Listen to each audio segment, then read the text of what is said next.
That was the moment everything I thought I understood about my family stopped making sense. It was a Tuesday in late October, the kind of gray afternoon that sits heavy over the Ottawa Valley like a wool blanket that's been left out in the rain. The leaves had already fallen. The birch trees along the driveway looked stripped and pale, almost embarrassed, the way they always did before the first snow came. I was standing in my grandmother's kitchen, the kitchen I had grown up in, the kitchen where she had taught me to make tourtière every Christmas Eve, where she had sat across from me at that old pine table and told me, more than once, that I had her father's eyes. I was standing there holding a mug of tea that had gone cold because I had forgotten to drink it, and I was watching my mother open the drawers. Not looking for something, just opening them, checking what was there. That was the first thing that felt wrong. My grandmother, Marguerite, had died 6 days earlier. She was 79. She had spent most of her adult life as a family physician in Renfrew County, the kind of doctor who made house calls in snowstorms, who knew the names of her patients' dogs, who kept a jar of hard candy on her desk for nervous children, and never once made anyone feel small for not understanding their own diagnosis. She had retired at 68 and spent the next 11 years tending her garden, feeding the birds, writing long letters by hand to people she loved, and being exactly the same person she had always been.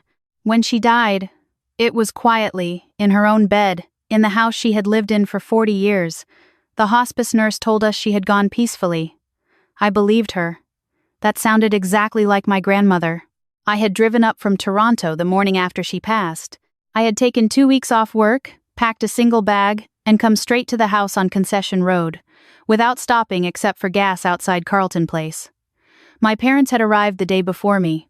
My mother's sister, my aunt, had flown in from Vancouver, and by the time I walked through that front door, something had already shifted in the house that I could feel but not yet name. My grandmother had left the house to my parents.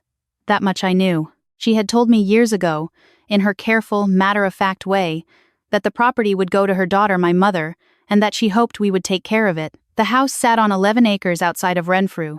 It had been assessed 2 years prior at just over $2 million, which in the Ottawa Valley meant it was the kind of place that had been in a family long enough to become worth something without anyone ever intending that. There was a barn, a woodlot, a pond that froze solid enough to skate on by December, and a kitchen garden that my grandmother had expanded every single year she lived there. I had spent every summer of my childhood in that house.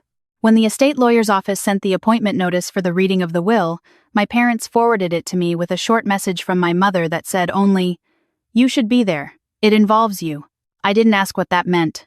I assumed it meant sentimental items. A piece of jewelry, maybe. The quilt. The recipe book she had hand-copied for me when I turned 25. The reading was scheduled for Thursday at 2 o'clock in Renfrew. That gave us 3 days in the house together. Those 3 days are the part I still turn over in my mind. My parents were not unkind to me that week exactly, but they were busy in a way that felt private. My father spent long stretches on his phone, walking the perimeter of the property with his hands in his pockets, stopping to look at the barn roof or the fence line. My mother organized. She organized the kitchen, the linen closet, the pantry. She made lists. When I offered to help, she said she had a system and it was easier if she just did it herself. My aunt mostly sat at the kitchen table with a glass of wine and said very little. On the second evening, I overheard my parents talking in the bedroom down the hall, but their voices were low and I couldn't make out the words. On Wednesday night, my mother came to find me in my grandmother's sitting room.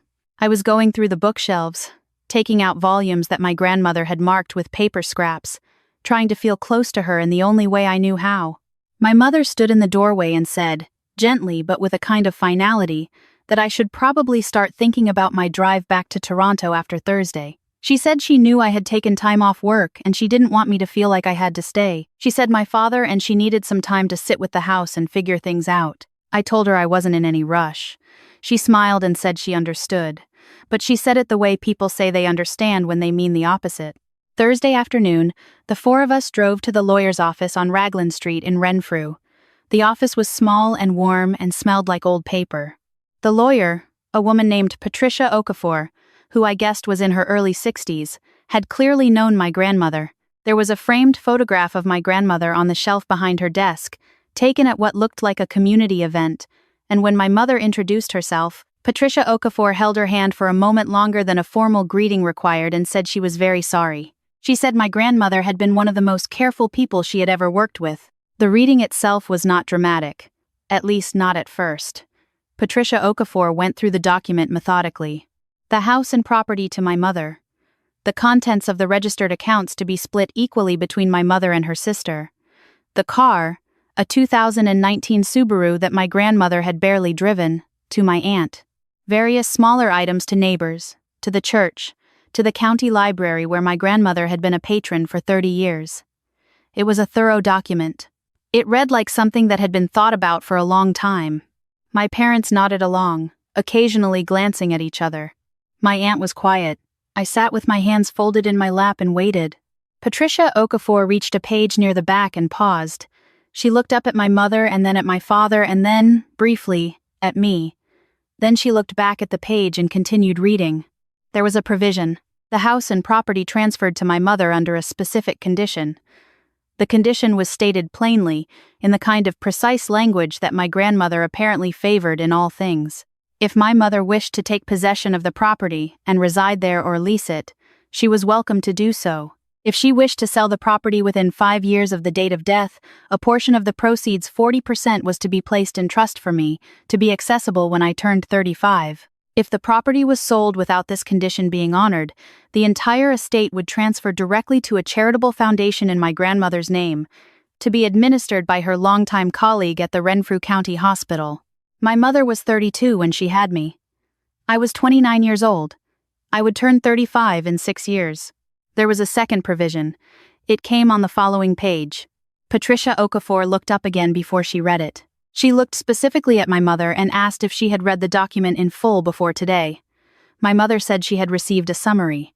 Patricia Okafor nodded once, then read. The second provision concerned the medical practice that my grandmother had sold upon retirement. She had sold her practice to a health network for a sum that was not publicly known, but the proceeds had been placed in a separate holding account for 11 years. The account had grown. The total, as of the date the document was last updated 14 months before my grandmother died, was $840,000. That account was left to me. Outright. No conditions. The room was very quiet. My mother said, slowly.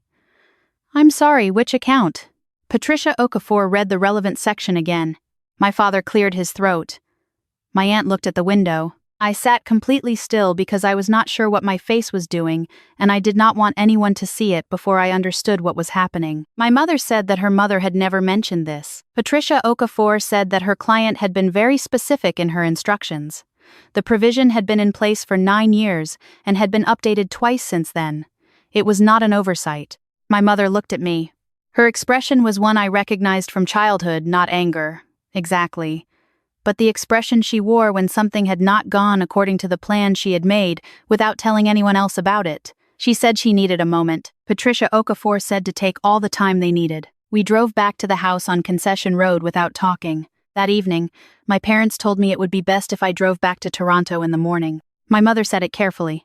She said there was going to be a lot of administrative work in the coming weeks, and it would be easier if she and my father handled it without having to coordinate around my schedule. She said I was welcome to come back at Christmas once things settled. She said this in the kitchen, at the pine table where my grandmother had taught me to roll pie crust, and she did not quite meet my eyes while she said it. My father added that there was no reason for me to stay.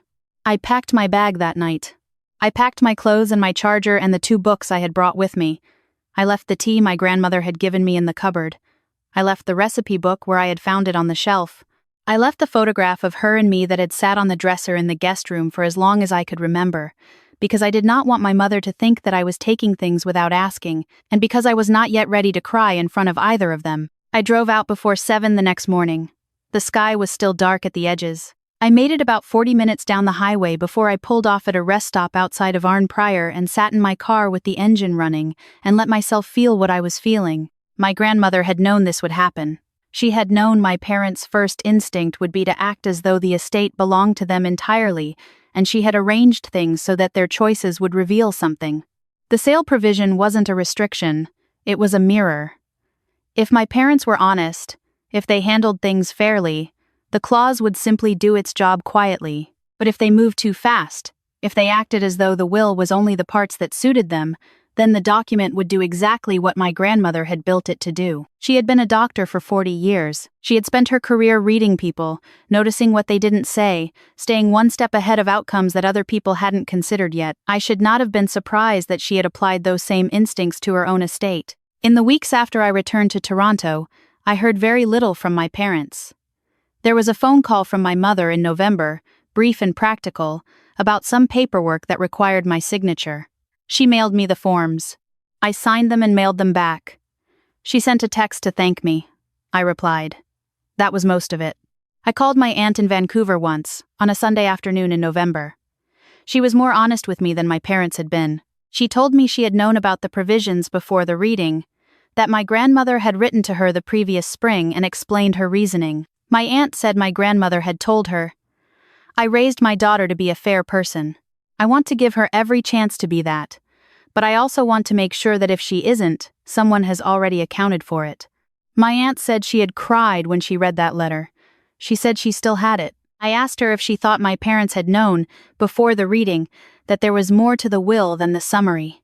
She was quiet for a moment. Then she said she thought my mother had assumed the summary was complete. She said my mother had a tendency, when she wanted something to be simple, to treat it as though it already was. I understood what that meant. I turned 30 in December. I spent it with friends in Toronto, which was the right thing. The night before my birthday, I sat in my apartment with a glass of red wine, and the card my grandmother had sent me the previous December. She had still sent physical cards, every year, in her careful, looped handwriting, and I read it again. She had written, near the end, You have always known what you were worth, even when other people were trying to decide it for you. Don't forget that. I had not understood why she wrote that when I first read it. I understood now. I did not hear from my parents about the property again until February. My mother called on a Thursday evening, and her voice was different, quieter, more deliberate. She said she and my father had been thinking. She said they realized the way things had been handled after the reading had not been fair to me. She said she was sorry for asking me to leave the house the way they had. She said it had been a stressful time and they had handled it poorly. I let her finish. Then I told her I appreciated her saying so. She asked, after a pause, whether I had been in touch with Patricia Okafor's office about the account. I said yes. She asked if I was doing all right. I told her I was. I told her my grandmother had made sure of that. There was a long silence on the line. Not uncomfortable exactly, just the kind of silence that has weight to it. The kind of silence that means both people are thinking about someone who is no longer there. My mother said quietly that she missed her. I told her I did too. I did not tell her what I had decided to do with the money. That felt like mine to hold a while longer. But I will tell you because this is the part that took me the longest to understand. For weeks after the reading, I had moved through a version of the story where the money was the point, where the account was the ending, where justice meant that I had something my parents had wanted and hadn't gotten. I told that version to myself at 2 a.m. more times than I'd like to admit. It was satisfying in the way that cold, sharp things sometimes are clean, clear, final. But the longer I sat with it, the more I understood that my grandmother had not left me the money because she wanted me to win. She had left me the money because she had watched me for 29 years. She had watched me study harder than anyone expected, choose harder paths than the easiest ones, sit with her through long, quiet evenings when other people my age had somewhere more interesting to be. She had watched me show up, not for what she had, but for who she was. The money was not a reward for being wronged. It was a record of having been seen. There is something my grandmother said to me once, during one of those evenings on her porch in late summer. I was maybe 22 or 23, going through something I thought at the time was enormous and that now I can barely remember. She had listened to all of it without interrupting, which was her way, and then she had said, "People show you what they value when they think no one is keeping track. Your job is just to notice, and to make sure you're showing them something worth seeing." I have thought about that sentence more than any other she ever said to me. She was keeping track. She had always been keeping track. And when the time came, she made sure that what she had seen was reflected back in the only way that couldn't be argued with, revised, or taken back. That is the inheritance she left me. Not the account, though I am grateful for it and I intend to use it carefully. The inheritance was the knowledge that someone who loved me had also paid attention, that she had trusted me to handle the truth of it with the same care she had spent a lifetime building. I still have her card from last December. I keep it in my desk drawer, where I can find it easily. The handwriting is the same looped, careful script she used for everything: prescriptions, letters, birthday cards, the notes she tucked into the lunches she packed for me when I was small. It does not look like the handwriting of someone who was planning something. It just looks like her. That is how she always worked. Quietly, thoroughly, one step ahead. I think about that every time I am tempted to let the easy thing win over the right thing. I think about her sitting at her pine table in Renfrew, writing instructions she knew I might not understand for years, trusting that eventually I would. She was not wrong. She was never wrong about the things that mattered.